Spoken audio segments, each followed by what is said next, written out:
বাংলাদেশের এমপি মন্ত্রী আমলার ছেলেরা আপনাদের সাথে এখন আর লেখাপড়া করবে না, তাদের জন্য আলাদা বিশ্ববিদ্যালয় প্রতিষ্ঠা করা হবে, এরকম একটা প্রস্তাব আমলারা দিছে, ঠিক আছে। তো জিনিসটা আমার কাছে খুবই ভালো লাগছে, যেহেতু বাংলাদেশে মানে 300 বিশ্ববিদ্যালয় তালিকায় নাকি বাংলাদেশে কোনো বিশ্ববিদ্যালয় নাই। তো এক্ষেত্রে আলাদা একটা বিশ্ববিদ্যালয় প্রতিষ্ঠা করিয়া যদি মনে করেন আমরা তালিকার ভিত্তিতে আসতে পারি, সেটাই হবে আমাদের বড় ধরনের অর্জন। এবং অনেকে এখানে দেখছি আবার উল্টো পাল্টা বলতে আছে, অনেকে বলতে আছে বঙ্গবন্ধুর বাংলায় বৈষম্যের ঠাঁই নাই, ঠাঁই নাই, ঠাঁই নাই, ঠাঁই নাই, এই কথা বললে কোনো লাভ হইবে না। আপনি এদেরকে দাবাই রাখা ঠিক হইবে না, কারণ এদেরকে জায়গা করে দেওয়া উচিত।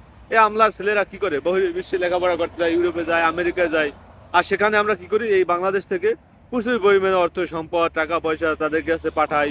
তাদের সেখানে তারা কি করে, তাদের যে বন্ধু বান্ধব তাদেরকে নিয়ে পার্টি টার্টি দেয়, আবার তাদের যে গার্লফ্রেন্ড থাকে সেই বিদেশি গার্লফ্রেন্ডকে তারা গিফট কিনে দেয় বাংলাদেশি টাকায়, ঠিক আছে। তারপর সেখানে সে আস্তে আস্তে ব্যবসা বাণিজ্য